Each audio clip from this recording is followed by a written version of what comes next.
Welcome back to Game Devs Play Games, where Peach slaps mice Yeah, that's to death. And he gets on me for messing up that intro all the time. I made the show. I can break the rules. My hair is down. Whatever. Whatever. I don't care. Cujo doesn't think there was pretty enough for the show. It's not that. It's more. I saw an episode where it was clear that I didn't really wash it. I think I just washed it. I didn't keep it up. I didn't flat iron it. I didn't do anything, and it was just like, what's wrong with that? Your wrestling persona is all about being crazy anyway, so... That was the old persona. Yeah, well... Does it ever really, truly, fully go away? No, of course not. Exactly. That's my point. Anyway, these ghost things suck. I mean, they're right. Suck. They're actually probably one of the cooler looking enemies that I've seen in this game. They certainly have some of the most diverse abilities that we've seen, because they can scare us, they can, do normal attack spells, which I don't know if they really matter. Like, I don't know if there's a difference between, like, fireball and lightning. I mean, they have assumed elements, but as far as we know, there is no elemental design to this game. Yeah, early Square games didn't really have that until, I want to say maybe 7? I don't know. I'm not sure when the whole elemental... It doesn't, really. Maybe even 6. But yeah, it really doesn't need it. It's just a way of keeping things visually different while not having the depth of a full, like, Final Fantasy RPG where you have a million different stats. That's the thing too. Like, I was thinking the other day of comparing this game with, like, Final Fantasy VI, right? And this game has very, very much RPG light, simplified mechanics, and they work really well for the game. They're very charming. They're very fun. What happened? Hold on. Okay, we're back. Everything's great. Everything's so great. Everything's fantastic. I mean, on the plus side, at least whenever the capture goes corrupt, which clearly we didn't fix it, we don't lose much. We lose, at worst, a minute. Yes, but it's also just the time that we lose too. Is like... Well, we don't lose any time because we're not redoing anything. That's true. Anyway, I'll just start over. Yeah, you were talking about, wow, Jesus, everyone just wants to ruin Peach. Fuck. I can't keep her alive. I can't keep doing this. Anyway, so this game's mechanics are very charming, simplified, full-on RPG mechanics. You got your basic things. You got your equipment, special abilities, MP, HP, critical hits, the basic functions of an old-school turn-based RPG, right? Final Fantasy VI expounded on that a little bit by adding more stats and more things to do. Now, that came out before this did, but I'd say that's what makes this game, kind of sets it apart from other games that came out around this time, like even Chrono Trigger. Chrono Trigger still had mechanics that were a little bit more advanced and whatnot. This really relies on, like, 4 basic stats, other than attack and whatnot. Like, I'd say that adding elemental resistances to a game that's already simplified enough to sort of introduce the player to RPGs in general would be a little too much. I feel like that sort of really diving into those stat building moments where you're looking at all the equipment and all the pluses and minuses to the, like, 8 stats that you have, that's something that would work for like a Final Fantasy VI or a Chrono Trigger or what are some of the other ones? Secret of Mana? I never did play that one. Secret of Mana was sort of weird.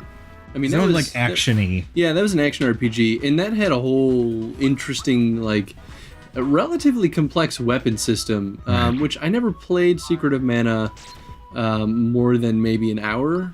Yeah, I played it for like 10 minutes as a kid. Yeah, I have no sense of what the depth of that system is, but that one's a totally different beast. But yeah, either way, your comparison to Final Fantasy VI is interesting too, because I think this game is what Square came out with not long after 6. Right. So it makes sense, right? This is sort of the next iteration. Right, because up to that point, they'd made Final Fantasy 1 and 2, which were fantastic. But not as I think, and then I think Final Fantasy 3 or 6 came out, and then I feel like that one did phenomenally well. And that was enough for them to want to branch out to sort of introduce people who hadn't played Final Fantasy 6 but were marginally interested in it to give this a shot. What is happening? Don't worry about it. Okay. Anyway. Check this shit out. Bam! Got me a mushroom and a memo left by Magellan. Gallon. There's an S in the word. You should write that down. I'm not writing that down. Why? Fine, I'll remember it with my brain. Oh, actually, that might have been good. That was not good. Oh, right on track. Oh, actually, it just restarted on its own. All right. Check it. Oh, crap. I just marked myself with the pen. I've been doing that a lot with that pen, actually. What? Yeah! Hell yeah, bitch. Hey, yeah. It is found in the bed of the ocean. Great. Found. There's an S in it. Bed of ocean.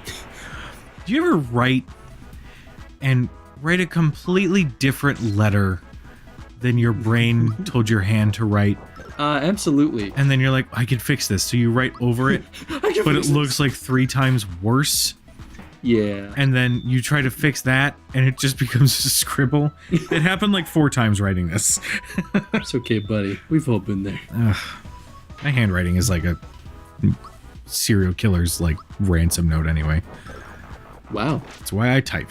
Especially considering, that's interesting considering that most of those are like cut out magazine letters. I know, right? I'm that weird with my writing. Weird that it has like that like sense of depth of the paper. I think it's more along the lines of, wow, that one's a capital, that one's a lowercase, that one's another capital, and it's the same word. That one's like 3 font sizes bigger than the other letters in the word. Shit. I had a feeling about this one, DJ. I don't need money. Money's for nobility. That, I guess, is a sentence. Oh yeah. God. Press X if you give up. Okay. Did you, I thought you just were like, all right, cool, give up.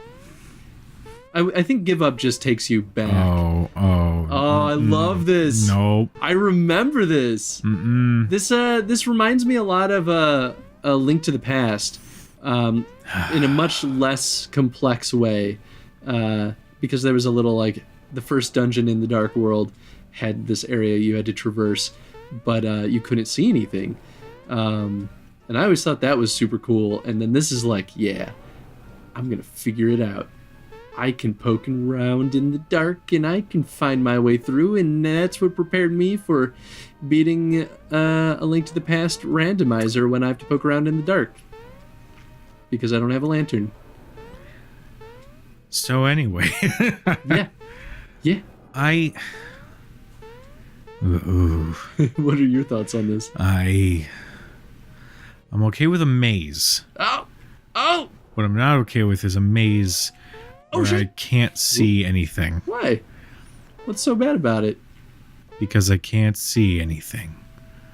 Well, I think you messed up. Did I fall? I think you fell. No, but there was time now. Time that we're not getting back, Chris. There was time now. Oh. Did I just clip through that? Oh, okay, so I like this because it's thinking outside of the box. It's using that isometric view to its advantage. Yeah, and because the game kind of functions in pseudo 3D, it means that they can actually start playing with new ideas. Yeah, new ideas, new great happy ideas that'll make everybody happy. Well, the thing is, okay, so you don't actually have to do this.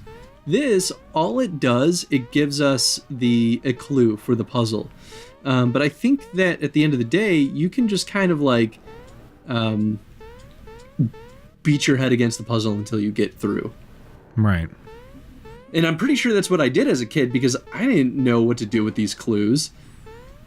Like, I was an idiot child. I don't know what... Where are you? Okay.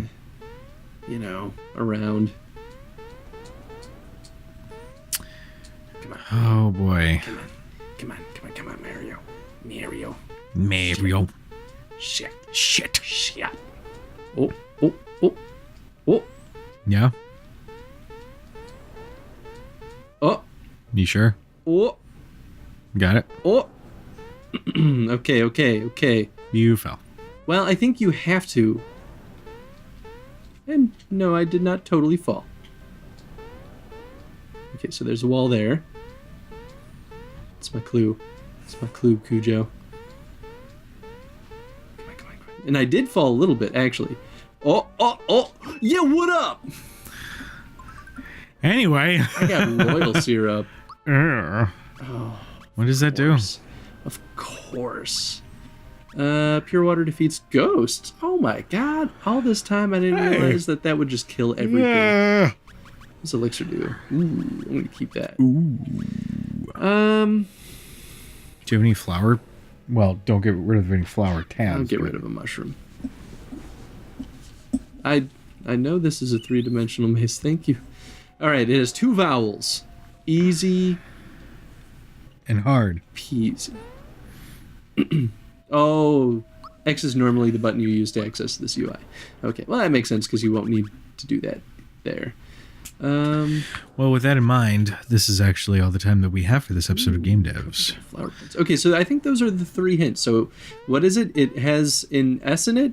It can be There's found in an the S ocean. found in the bed of the ocean. 2 vowels in there. Oh man. Okay. Okay. All right. Question of the day. Question of the day. Let's talk about the design of those puzzles and those little challenges. Those are not you don't have to do them. But maybe what did they offer to the game to kind of give it some interesting challenge? And was the reward justified? Like, is that a worthy prize of, navigating a 3D maze that you can't actually see in? Next time on Game Devs Play Games, hopefully less video corruption. Yeah. Okay, bye. Bye.